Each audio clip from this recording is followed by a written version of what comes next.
पूरी दुनिया में सबसे पहले आधारशिला कौन रखा था? वही सम्राट अशोक महान। तो ये आधारशिला की परंपरा, उसका गौरव की शुरुआत उसी अशोक महान से होती है। एनसीआर का क्षेत्र, जिसको सम्राट अशोक महान ने आज से 2300 साल पहले, 2300 साल पहले ही समझ लिया था कि आने वाले समय में सम्राट अशोक क्लब नाम का एक संगठन होगा, उसके क्रांतिकारी योद्धा आएंगे और इसी दिल्ली एनसीआर क्षेत्र में आधारशिला रखेंगे।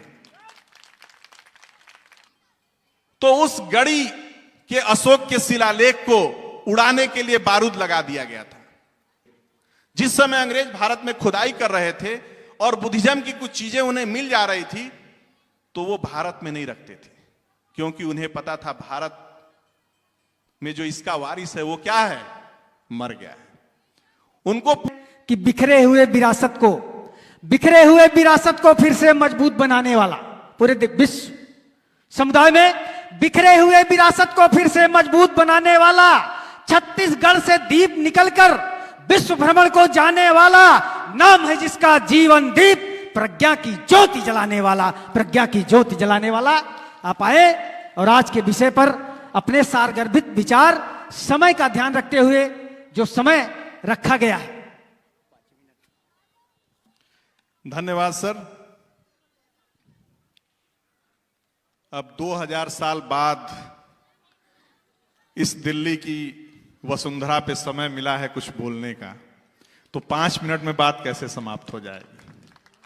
फिर भी मंच संचालक महोदय का आदेश है तो उसका मैं पालन करूंगा। आज के मुख्य अतिथि हम सबके परम सम्मानित राष्ट्रीय अध्यक्ष जी, बिहार के प्रदेश अध्यक्ष, यूपी के और दिल्ली एनसीआर के प्रदेश अध्यक्ष जी, और दिल्ली के एनसीआर प्रदेश अध्यक्ष जी के अध्यक्षता में इतना शानदार कार्यक्रम होगा, इसकी मैं कल्पना नहीं कर पा रहा था। इसके लिए दिल्ली की पूरी टीम को बहुत बहुत बधाई।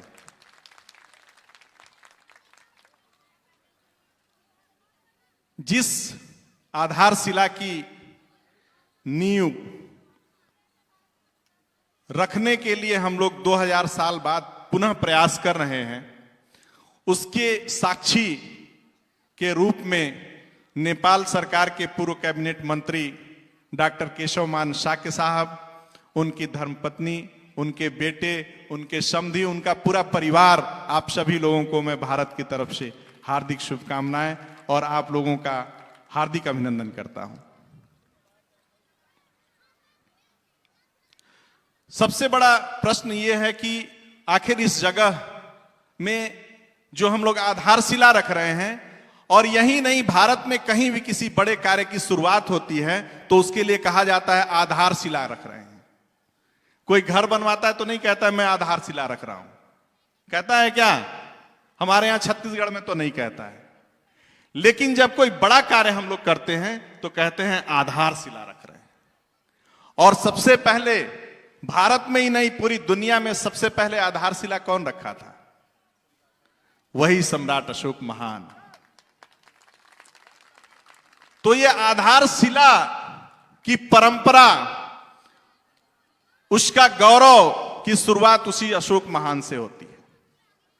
और हम लोग खुशनसीब हैं कि दिल्ली एनसीआर का क्षेत्र, जिसको सम्राट अशोक महान ने आज से 2300 साल पहले, 2300 साल पहले ही समझ लिया था कि आने वाले समय में सम्राट अशोक क्लब नाम का एक संगठन होगा, उसके क्रांतिकारी योद्धा आएंगे और इसी दिल्ली एनसीआर क्षेत्र में आधारशिला रखेंगे।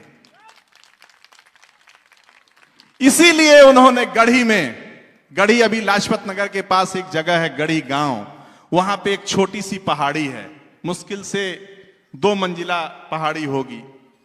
उस पहाड़ी पे उन्होंने अभिलेख लिखवा दिया।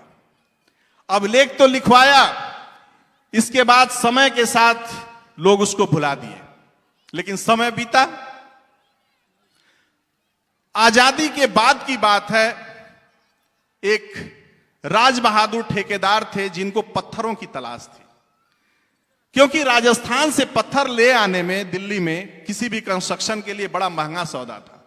तो किसी ने कहा एक छोटी सी पहाड़ी यहां दिल्ली में है, क्यों ना उसको उड़ा के बारूद से और उसके पत्थर को हम लोग यूज कर लें। तो राज बहादुर के जो करिंदे थे उन्होंने बारूद लगा उगा के सब सेट किया कि साहब आ रहे हैं, ठेकेदार साहब आ रहे हैं, अब इसको उड़ाना है। बात सुनिएगा, बड़ी मार्मिक बात है। तो उस गढ़ी के अशोक के शिलालेख को उड़ाने के लिए बारूद लगा दिया गया था, अनजाने में, जानबूझ के नहीं, क्योंकि वो तो मजदूर थे, उनको आदेश मिल गया कि इस पहाड़ी को उड़ा के इसके पत्थर को यहां के कंस्ट्रक्शन में यूज करना है। लेकिन राज बहादुर के मन में एक विचार आया कि क्यों ना इस पहाड़ी को थोड़ा सा हम देख लें ऊपर से भी, अब तो उड़ाना ही है, देखते हैं इस पहाड़ी पे चढ़ के कैसा दिखता है, ये दिल्ली कैसी दिखती है। जैसे ही वो ऊपर चढ़ते हैं पहाड़ी पे, तो उन्होंने देखा कि इस पे तो कुछ लिखा हुआ है, और उस अभिलेख को देखते हैं, पुरातत्व विभाग की टीम को सूचना देते हैं, और वो जान लिया जाता है कि ये सम्राट अशोक महान का अभिलेख है। इस तरह से एक सचेत ठेकेदार की बुद्धिमत्ता से भारत का वैभवशाली इतिहास बच गया। नहीं तो आज जिस आधारशिला को रखने के लिए हमारे राष्ट्रीय अध्यक्ष जी ने निर्णय लिया कि हम वहां की एक मुट्ठी मिट्टी ले आके इस आधारशिला की शुरुआत करेंगे, शायद हम लोग ये काम ना कर पाते।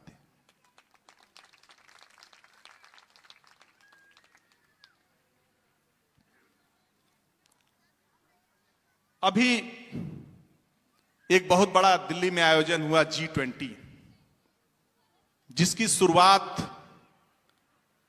एक अशोक के उक्ति से की गई, हेवम लोकशा हित मुखे ती अत इवम नातिशु हेवम, मानवता का कल्याण और सुख सदैव सुनिश्चित किया जाए, ऐसा राजा अशोक ने यहां लिखा। और ये बात कौन कहा? G20 की शुरुआत में भारत के यशस्वी प्रधानमंत्री ने ये बात अपने मुख से, अपने भाषण के शुरुआत में ये बात कही।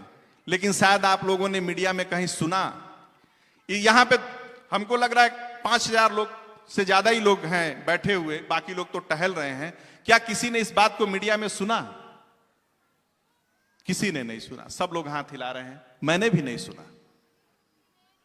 लेकिन एक रशियन फ्रेंड हमारा है, उसने ये बात हमें बताई कि भारत के प्रधानमंत्री ने इस युक्ति से शुरुआत की, क्या दिल्ली में ऐसा भी कुछ अशोक का भी है क्या ओरिजिनल?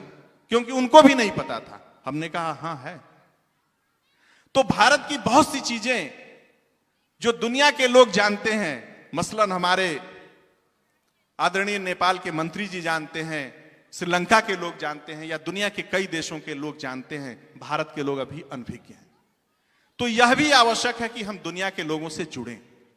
जिस समय अंग्रेज भारत में खुदाई कर रहे थे और बुद्धिज्म की कुछ चीजें उन्हें मिल जा रही थी, तो वो भारत में नहीं रखते थे, क्योंकि उन्हें पता था भारत में जो इसका वारिस है वो क्या है? मर गया है। उनको पूरा भारत ही मरा दिखता था। इसलिए उन्होंने जब खुदाई किया कुशीनगर का, और वहां पे एक स्तूप, छोटा स्तूप, उसमें खुदाई में मिला अशोक की अस्थियां, बुद्ध की अस्थियां मिली, तो उस बुद्ध की अस्थि को उन्होंने श्रीलंका भेजा। और जब पाकिस्तान में उन्होंने खुदाई करवाया, वहां भी बुद्ध के अवशेष मिले।